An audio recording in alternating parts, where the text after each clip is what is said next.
Ghibah. Ghibah itu ternyata dosa besar. Ngerasani itu tidak bisa diampuni dengan amal soleh, tapi harus bertaubat. Nah, jadi dosa ngerasani, dosa ghibah itu termasuk dosa besar. Sebagaimana Imam Az-Zahabi juga memasukkan ghibah bagian dari dosa besar. Para ulama menyebut ciri dosa besar itu ketika disebutkan jenis hukumannya di akhirat kelak.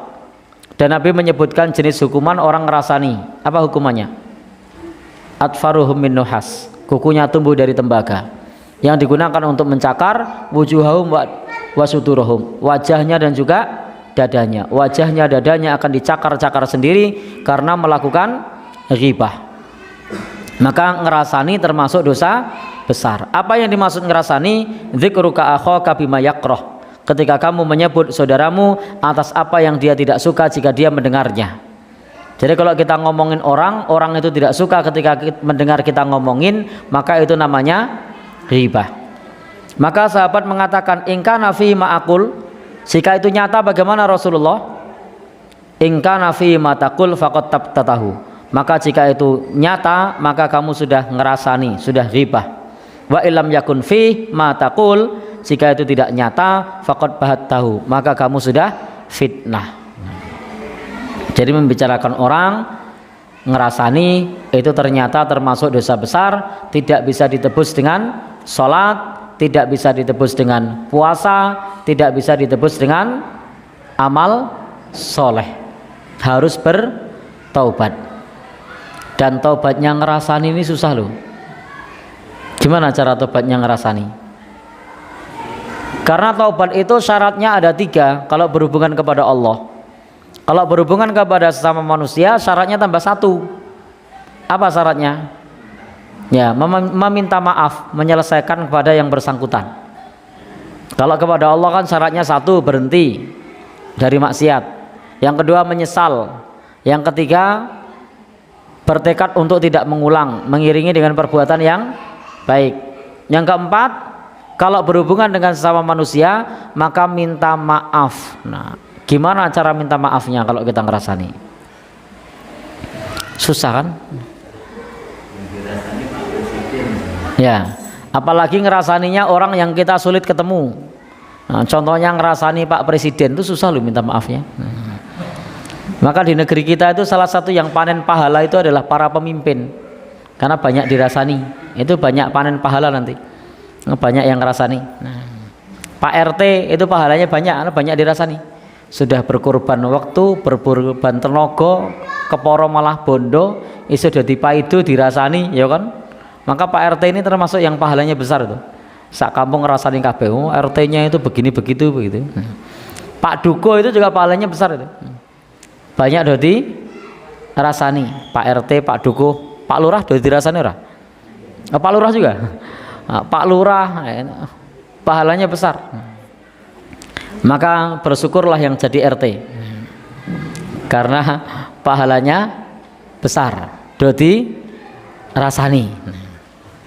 Ada Ustaz, apa hadis atau hanya perkataan biasa?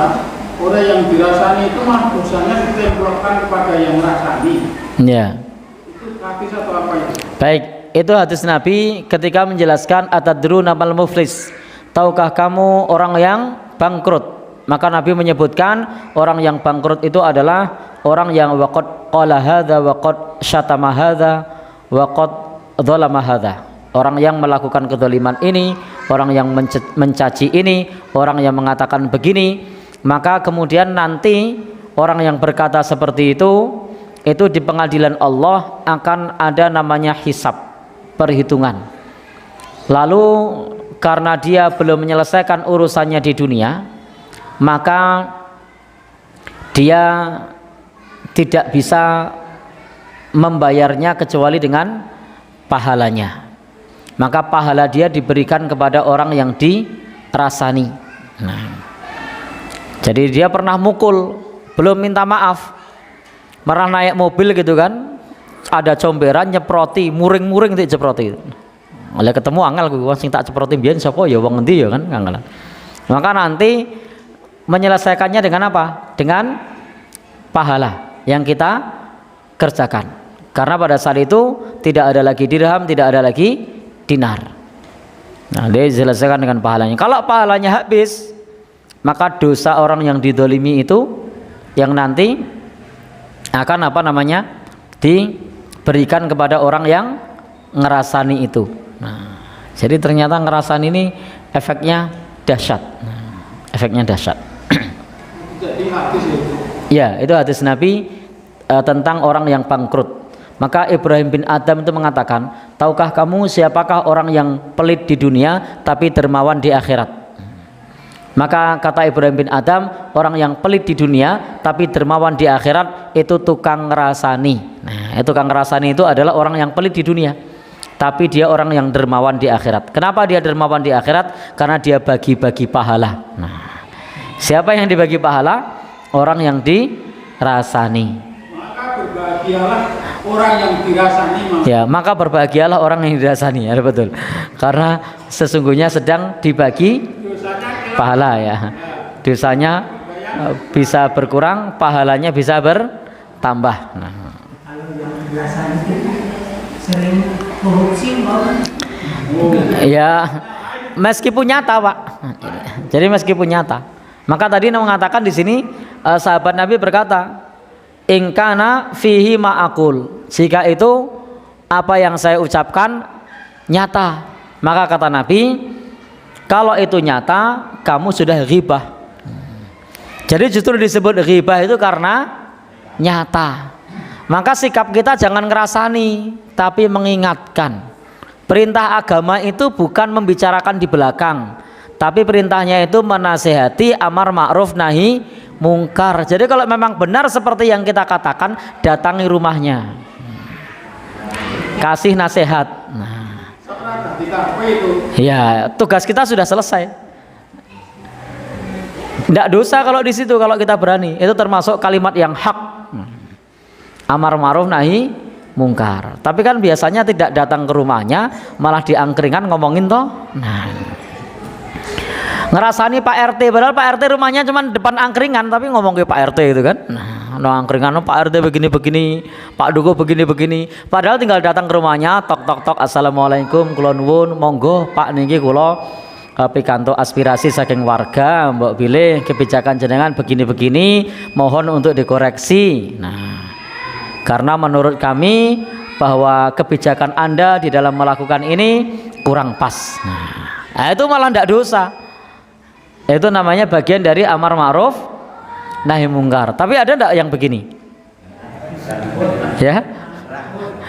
Enggak ada. Ya. Jadi anjurannya itu adalah mengingatkan, amar ma'ruf nahi mungkar, bukan membicarakan di belakang. Ya? Iya. Ya, risiko nahi mungkar. Risiko amar ma'ruf nahi mungkar. Berat. Tanya tadi.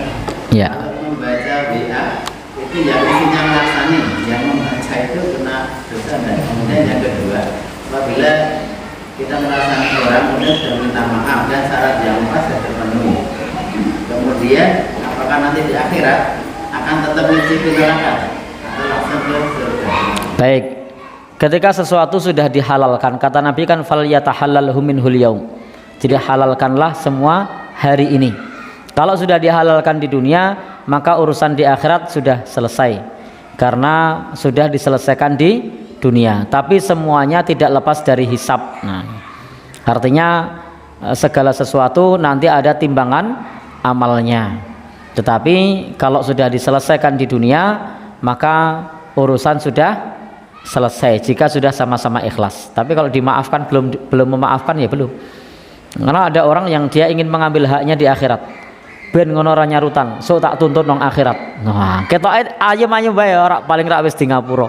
Wong ora nagih to, tapi ternyata dia berpikir akan nagih di akhirat. Nah, jadi intinya harus saling mengikhlaskan. Bagaimana membaca WA yang isinya adalah ngerasani berdosa atau tidak. Kalau kita merespon balik maka ya sama, itu ngerasani. Karena ngerasani itu bisa lewat sosmed. Nah, kalau biar tidak ngerasani gimana? Ngingatkan. Nah, jadi biar tidak termasuk ngerasani itu ngingatkan. Kalau tidak berani ngingatkan, tidak usah direspon. Karena bentuk nahi mungkar yang paling ringan adalah dengan hati. Karena yang WA Pak Haryanto, ketua bagian dari jajaran takmir masjid, saya mau ngingetin tidak enak, ya tidak usah dibales. Misalnya loh, tidak usah dibales. Tapi kalau misalnya kita nyaman-nyaman saja diingetin, Pak, tidak usah ngomongin orang misalnya. Kalau berani, biasanya berani tidak? Iya, berat ini satu kalam yang berat.